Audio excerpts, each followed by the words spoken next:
लाल के पुत्र से ही होगा। 5,000 खर्च हो चाहे 10,000, मेरे पति की कमाई है, मैंने मर मर कर जोड़ा है, अपनी इच्छा से खर्च करूँगी। तुम्ही ने मेरी कोख से जन्म नहीं लिया, कुमुद भी उसी कोख से आई। मेरी आँखों में तुम सब बराबर हो, मैं किसी से कुछ मांगती नहीं। तुम बैठे तमाशा देखो, मैं सब कुछ कर लूँगी। 20,000 में 5,000 कुमुद का भी है। कामता नाथ को अब कड़वे सत्य की शरण लेने के सिवा और मर न रहा। बोला, अम्मा तुम बरबस बात बढ़ाती हो। जिन रुपयों को तुम अपना समझती हो वह तुम्हारे नहीं हैं।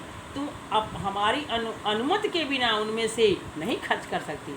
फूलमती को जैसे सर्प ने रस लिया। कहा, फिर तो कहना मैं अपने ही सचे रुपए अपनी इच्छा से नहीं खर्च कर सकती। वह रुपए तुम्हारे नहीं रहे, हमारे हो गए। तुम्हारे होंगे लेकिन मेरे मरने के पीछे नहीं, दादा के मरते ही हमारे हो गए। उमानाथ ने बेहयाई से कहा, अम्मा कानून कायदा तो जानती नहीं, नाक उछलती है। फूलमती क्रोध विह्वल होकर रो कर बोली, भाड़ में जाए तुम्हारा कानून भाड़ में जाए तुम्हारा कानून। मैं ऐसे कानून को नहीं जानती। तुम्हारे दादा ऐसे कोई धन्ना सेठ नहीं थे। मैंने ही पेट और तन काट कर वह गृहस्थी जोड़ी है।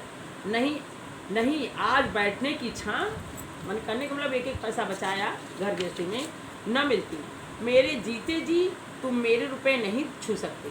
मैंने 3 भाइयों के विवाह में 10-10 हज़ार रुपये खर्च किए हैं, वही मैं कुमुद के विवाह में भी खर्च करूँगी। कामतानाथ भी गर्म पड़ा। आपको कुछ भी खर्च करने का अधिकार नहीं है। उमानाथ ने बड़े भाई को डांटा, आप खाम खाए अम्मा के मुँह लगते हो। भाई साहब, मुरली लाल को पत्र लिख दीजिए कि तुम्हारे यहाँ कुमुद का विवाह ना होगा। बस छुट्टी हुई। कायदा कानून तो जानती नहीं, व्याज की बस करती है। फूलमती ने संमित स्वर से कहा, अच्छा क्या कानून है, जरा हम भी तो सुनूं। उमा ने निरीह भाव से कहा, कानून यही है कि बाप के मरने के बाद जायदाद बेटों की हो जाती है। माँ का हक केवल रोटी कपड़े का है। फूलमती तरफ कर कहा, किसने यह कानून बनाया है? उमा शांत स्वर से बोला, हमारे ऋषियों ने, महाराज मनु ने। और किसने? फूलमती एक क्षण अवाक रहकर आहत कंठ से बोली, तो इस घर में मैं तुम्हारे टुकड़ों पर पड़ी रहूँगी। उमानाथ ने न्यायाधीश की निर्ममता से कहा, तुम जैसा समझो। फूलमती की संपूर्ण आत्मा मानो एक वज्रपात से चित्कार करने लगी। उसके मुख से जलती हुई चिंगारी की भांति यह शब्द निकल पड़े, मैंने घर बनवाया, मैंने संपत्ति जोड़ी, मैंने तुम्हें जन्म दिया पाला, और आज मैं इस घर में गैर हूँ। मनु का यही कानून है और तुम इसी कानून पर चलना चाहते हो। अच्छी बात है, अपना घर द्वार लो। मुझे तुम्हारी आश्रिता बनकर रहना स्वीकार नहीं है। इससे कहीं अच्छा है कि मर जाऊँ। वारे अंधे, मैंने पेड़ लगाया और मैं ही उसकी छांव में नहीं खड़ी हो सकती। अगर यही कानून है तो उसमें आग ले जाओ। चारों जोग पर माता ने इस क्रोध का आतंक का कोई असर न हुआ। कानून का फौलादी कवच उनकी रक्षा कर रहा था। इन कांटों पर उन पर कोई असर हो सकता था? जरा देर से फूलमती उठकर चली गई। आज जीवन से पहली बार उनका वात्सल्य मग्न मातृत्व अभिशाप बनकर उन्हें धिक्कारने लगा।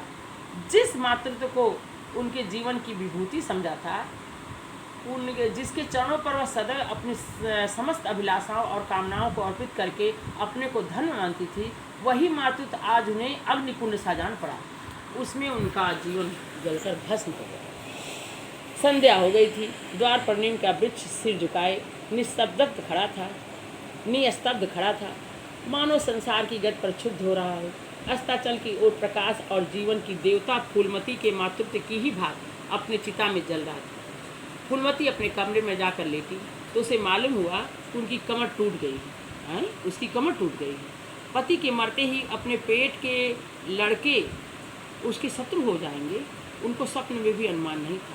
जिन लड़कों को उसने अपना हृदय रक्त पिला कर पाला था, वही आज उनके हृदय पर यूं आघात कर रहे थे। अब वह घर उन्हें कांटों की सेज हो रहा था। जहाँ उसकी कुछ कद्र नहीं, कुछ गिनती नहीं, वहाँ अनाथों की बात पड़ी रोटियां खाए, यह उसकी अभिमानी प्रकृति के लिए असह्य था। यह उपाय ही क्या था? वह लड़कों से अलग होकर रहे भी तो नाक किसकी कटेगी? सब